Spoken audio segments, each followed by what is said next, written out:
परसों भी यहाँ छोटा सा प्रोटेस्ट हुआ था एतवार के दिन जिसने ये थाने हुआ, ये हादसा हुआ। मैं सबसे पहले मैंने उस दिन कहा, आज भी यही कह रहा हूँ, हमें एक होने की ज़रूरत है। हमें जिस देश के अंदर रहते हैं ये बड़ा खूबसूरत देश है, बड़ा गुलदस्ता टाइप का देश है। ईरान और हिंदुस्तान के एक पुराने तल्लुकात है। जब जब भी हिंदुस्तान पर कहीं परेशानी आई तो ईरान ने हमेशा साथ दिया। मैं देश के वज़ीर आज़म से ये गुजारिश करता हूँ, इसराइल हमारा कभी नहीं हो सकता, अमेरिका कभी हमारा इस देश का नहीं हो सकता। आपने पिछले दिन जब संदूर ऑपरेशन यहाँ पर हुआ, उससे पहले जो अनंतनाग में हुआ, उसके पीछे कौन था? उसके पीछे अमेरिका और पाकिस्तान था।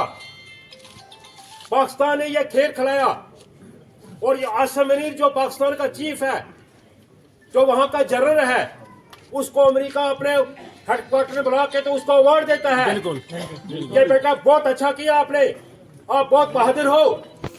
मैं इस देश के वज़ीर आज़म से पूछना चाहता हूँ, वो दुश्मन जो हमारे क्रॉस में बैठा हुआ है, उससे पहले जब उसने संदूर ऑपरेशन हुआ, जो सुरनकोट के आज तक 1947 से लेकर आज तक यहाँ बमबारी नहीं हुई। यहाँ पर मास्टर इकबाल जी, उनके एक दोता और एक दोती मासूम बच्चे, उस माँ की गोद उजड़ गई। उसका जिम्मेदार कौन है? उसका जिम्मेदार पाकिस्तान और अमेरिका। मैं खुल के कहना चाहता हूँ, पाकिस्तान के साथ एक बड़ा रिश्ता था, लेकिन उसने आज तक रिश्ता निभाया नहीं। उसने इस देश को खराब करने के लिए हर किस्म की साजिश की है। मैं आपसे ये भी कह दूं, हमें अपने सफू के अंदर इत्तेहाद रखना है। और अमेरिका ने ये जो चाल खेली है, जैसे तारिक साहब ने कहा, दुबई हो, रियाज हो, मस्कत हो, जितने भी इस्लामी मुल्क हैं, क्या जरूरत थी उनको अमेरिका को अड्डे देने की? अगर ईरान ने आकर वहां पर बम्बारमेंट किया है, उनके अड्डों को बर्बाद किया है।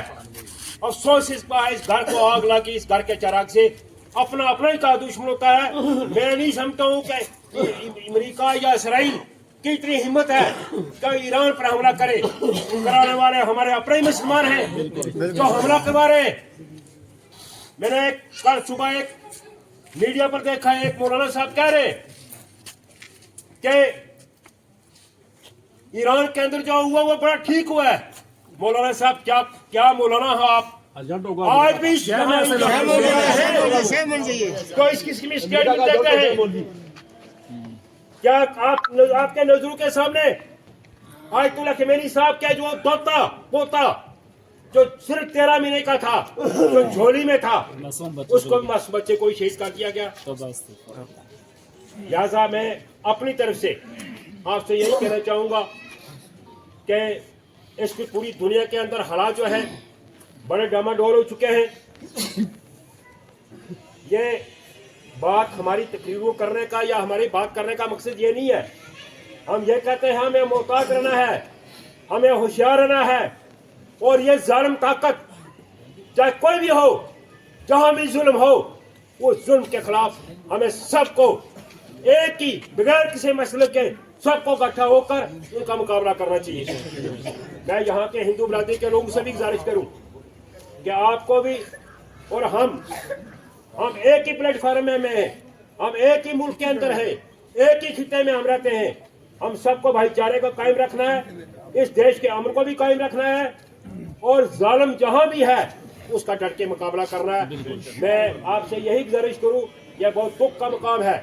ये कोई छोटी बात नहीं कि एक खानदान का खानदान करबला की तरह एक दूसरा करबला हो चुका है। आप ईरान की इतनी गलती है कि ईरान ने सिर्फ फलस्तीन की मदद की है। मैं पूछना चाहता हूँ यहाँ के मौलाना साहब से भी, क्या फलस्तीन तो सिर्फ वहाँ सुन्नी मुसलमान रहते हैं ना? ईरान जिनको शिया के नाम से पुकारा जाता है, अगर एक हक के नाम पर फलस्तीन के उन मासूमों की मदद की है ईरान ने, आज ईरान की हालत देखो क्या हो रही है। जब भी कोई सच की बात करेगा, हक की बात करेगा, सच को सच कहने की कोशिश करेगा, उसके चारों तरफ जो है दुश्मन फैल जाएंगे। لیکن سچ کی ہمیشہ جیت ہوتی ہے, حق کی ہمیشہ جیت ہوتی ہے. ظالم چاہے کتنا بھی بہادر ہو, آخر اس کی ہار ہوتی ہے. انشاءاللہ امریکہ اور اسرائیل کی لاش پر ہار ضرور ہوگی, لیکن ہمارا امتحان آ گیا. اس ہمسال میں ہمیں بالکل ثابت قدم رہنا ہے, ایکتا رکھنی ہے, بھائی چارے کو قائم رکھنا ہے. شکریہ.